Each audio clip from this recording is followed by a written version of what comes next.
আউয়াল মাস চলতেছে। রবিউল আউয়াল, এই নবী করিম সাল্লাল্লাহু আলাইহি এই মাসে কি করছেন? জন্মগ্রহণ করেছেন। এই মাসে নবী করিম সাল্লাল্লাহু আলাইহি আসছেন। নবী করিম সাল্লাল্লাহু আলাইহি আসার কারণে পুরা ধুলি অন্ধকার ছিল, আলোকিত হয়ে গেল। তো এই মাসকে কেন্দ্র করে আমাদের সমাজের মধ্যে দেখবেন যে জন্মদিন পালন করে নবীদের নামাজ পড়ে, এবং জন্মদিন নবী করিম সাল্লাল্লাহু আলাইহি আসছেন অবশ্যই খুশির দিন। নবীকে অবশ্যই মানতে হবে। এই দিনটা আসছেন অবশ্যই 100 থেকে 100% কি মানতে হবে।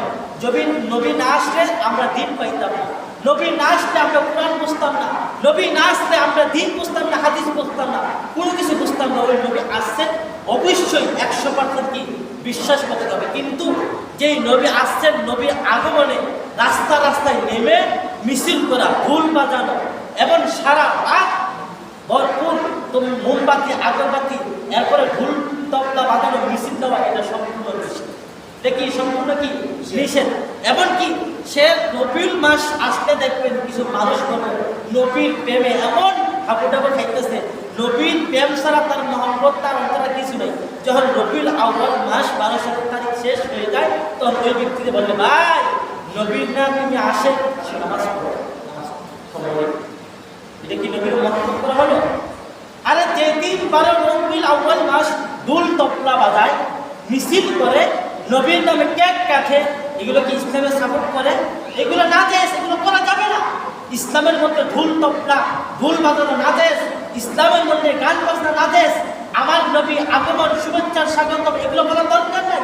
নবী করিম সাল্লাল্লাহু আলাইহি ওয়াসাল্লাম কি নিয়ে আসছেন? নবী করিম সাল্লাল্লাহু আলাইহি ওয়াসাল্লাম এই মাসে আসছেন আমাদের জন্য আখিরাত দেখানোর জন্য।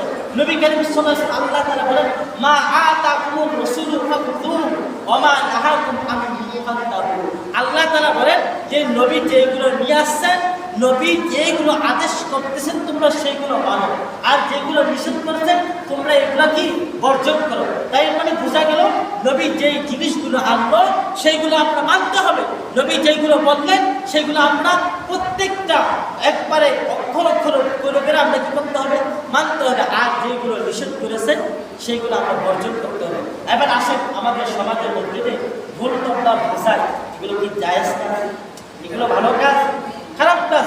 তো নবীর আগমনে নবী করিম সাল্লাল্লাহু আলাইহি ওয়াসাল্লাম খুশির কারণে আপনি নবীর সুন্নতুল আঁকড়ে ধরেন, 2 রাকাত নামাজ পড়েন, নবীর জন্য দোয়া করেন, নবীর ওসিলা আপনার জন্য দোয়া করেন, পুরো সাহাবায়ে কেরামের জন্য দোয়া করেন যে আপনাদের ঢোল তবলা বাজায়, নাচ গান বাজায়। যেদিন নবীর জন্মদিন পালন করেন, যেদিন নবীর নামে ঢোল তবলা বাজায়, দেখবেন এদিন এক নামাজ পড়ে না। দেখবেন অনেক মানুষ একটু কি করে না, নামাজ পড়ে না। দেখবেন নবীর প্রেমে কাইন্দা একবার চোখ দিয়ে পানি বের করে না। যদি কই ভাই দাঁড়িয়ে দিলে হাত থেকে বয়স হয়েছে, তোর নবীর মহব্বত হয়ে না।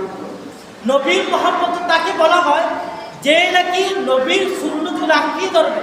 ভাই নামাজ পড়তে আসে, ওই দিন যাইতেছে, টাক দিয়ে যাইতেছে, মিছিল করতে যাইতেছে, ঢোল তবলা দিয়ে যাইতেছে, হুয়া আল্লাহ করে যাইতেছে, কিন্তু যদি বলি ভাই মসজিদ থেকে আদান দিতেছে, আসা নামাজ পড়ে সময় আগে যায়, এরকম আসেনি মানুষ?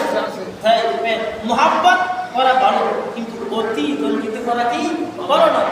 এবার বেদাত, ইসলামের মধ্যে যদি কোনো নতুন কিছু আবিষ্কার করা হয়, ইসলামের মধ্যে যদি কোনো নতুন কিছু আবিষ্কার করা হয়, তার নাম বেদাত। তার নাম কি? বেদাত। আর বেদাত কাজ আপনি করলে যদি কেউ সবের আশা বেদাত করে, তাহলে তার আমল গ্রহণযোগ্য হবে না, এটা কবুল হবে না। যদি মাপ না চাই তাহলে আল্লাহ তাআলা রাসূল বলেন জাহান্নাম। তো ইসলামের মধ্যে নতুন কিছু প্রবেশ করা যাবে না। আপনি যদি নতুন কিছু প্রবেশ করেন, ওইটাও হলো আপনার আমল বরবাদ করা, আপনার